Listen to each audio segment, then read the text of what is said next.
मैं डॉक्टर संतोष कुमार उपाध्याय अभिनव भारत एकेडमी में एक बार पुनः उपस्थित हूँ।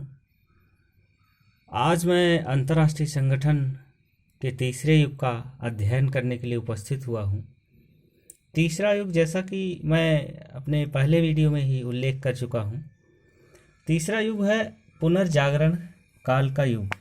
सन 1400 से सन 1648 ईस्वी तक 15वीं शताब्दी में मध्ययुगीन व्यवस्था समाप्त होने लगी।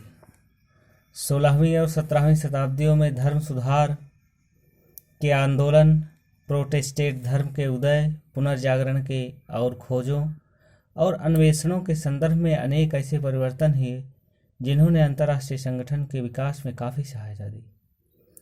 व्यापार और वाणिज्य का विकास भी हुआ, आधुनिक राज व्यवस्था का भी उदय हुआ, अंतर्राज्यीय संबंधों का विकास हुआ और साथ ही साथ प्रथम राजनीतिक, व्यापारिक और धार्मिक उद्देश्यों की प्राप्ति के लिए समय समय पर अनेक मैत्री संधियों, संघों और समुदायों की रचना भी हुई। हेंसियाटिक लीग तथा पर्च्युपिलियल लीग ऑफ स्विस कैंटन्स, जिनका उल्लेख हम पहले कर चुके हैं, प्रारंभिक पुनर्जागरण काल की सर्वाधिक महत्वपूर्ण मैत्री संधियों में से थे। इस युग में साम्यवादी व्यवस्था टूट गई। दूसरा, नौका चालन की कला में नवीन प्रगति से एक ओर तो अंतर्राष्ट्रीय व्यापार और वाणिज्य का तीव्र विकास हुआ, दूसरी ओर इससे यूरोप वासियों को समुद्र पारीय प्रदेशों की खोज करने और वहां बस्तियां स्थापित करने की क्षमता प्राप्त हुई। इन बातों ने विश्व व्यापार और औपनिवेशिक साम्राज्यों और विश्व राजनीति की नींव डाली। धीरे धीरे 15वीं, 16वीं और 17वीं शताब्दी में यूरोप में अनेक राज व्यवस्था विकसित हो गई। राष्ट्र राज्यों की स्थापना भी हुई। भूमध्य सागरीय प्रदेश के व्यापारिक नगरों में आधुनिक वाणिज्यिक दूतावासों की नींव रखी गई। अस्थायी राजनीतिक प्रतिनिधित्व का श्री गणेश हुआ।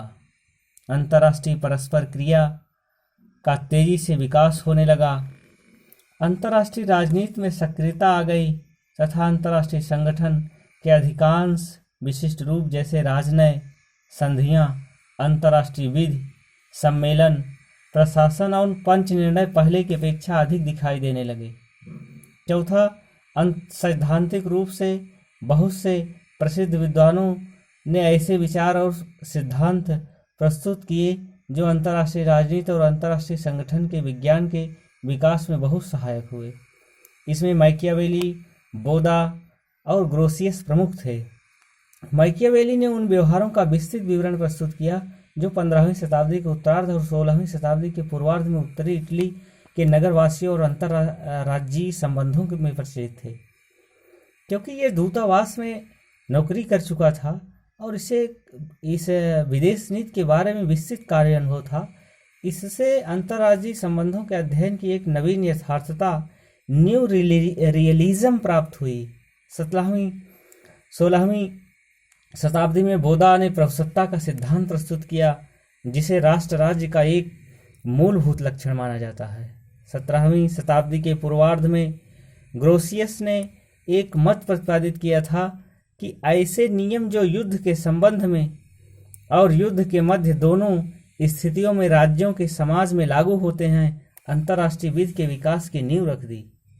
इसके अतिरिक्त इरामस, हेनरी चतुर्थ और डगडी सली, एमरिक क्रूसे आदि ने सार्वदेशिक और अस्थायी शांति की प्राप्ति के लिए राज्यों के संघ आदि की अनेक योजनाएं प्रस्तुत की। इनकी चर्चा हम पहले कर चुके हैं। 17वीं शताब्दी के प्रथमार्ध में यूरोप के धार्मिक दमन और अत्याचारों की एक लहर सी फैल गई जिसकी परिणति 1618 से 1648 के 30 वर्षीय युद्ध में हुई। परंतु इस युद्धाग्नि की राख से आधुनिक यूरोपीय राज व्यवस्था का उदय भी हुआ, जिसे औपचारिक रूप से वेस्टफालिया सम्मेलन 1642 से 1648 में जो संपन्न हुई थी में परिभाषित और व्यवस्थित किया गया। पामर परकिंसन के अनुसार वेस्टफालिया का सम्मेलन अंतर्राष्ट्रीय संगठन के विकास में भी उसी प्रकार एक उल्लेखनीय मील का पत्थर था, जिस प्रकार वह आधुनिक राज व्यवस्था के विकास में था। जेराल्ड जे मार्गोन के अनुसार 1648 का वेस्टफालिया की शांति के द्वारा किसी अंतर्राष्ट्रीय संगठन की स्थापना नहीं की गई, परंतु लगभग प्रत्येक यूरोपीय राज्य के एक राजनैतिक सम्मेलन में भाग लेने से अंतर्राष्ट्रीय संबंधों में एक नए युग का प्रारंभ और सूत्रपात हो गया। एक अंतर्राष्ट्रीय सभा के रूप में वेस्टफालिया का सम्मेलन 20वीं शताब्दी की शांति सम्मेलन की जटिल प्रक्रिया से भी अधिक समानता नहीं रखता, परंतु अंतर्राष्ट्रीय संगठन के लिए सर्वाधिक महत्वपूर्ण की बातें थी कि सैकड़ों राजनीतिक प्रतिनिधित्व एक राजनीतिक सम्मेलन में एकत्रित हुए थे, जो यूरोप में लगभग प्रत्येक राजनीतिक हित का प्रतिनिधित्व करते थे। दूसरा, द्विपक्षीय संधियां जिन्होंने यूरोपीय अंतर्राष्ट्रीय संबंधों की नवीन व्यवस्था को वैधानिकता प्रदान की, बल प्रयोग द्वारा नहीं वरन वार्ता के द्वारा संपन्न की गई थी। इस तरीके से ये तीसरा जो युग था यहीं पर समाप्त होता है। अब हम अंतर्राष्ट्रीय संगठन के विकास का अगला वीडियो वेस्टफालिया सम्मेलन से वीना सम्मेलन तक लेकर के आपके समक्ष पुनः उपस्थित होंगे। आज यहीं पर धन्यवाद।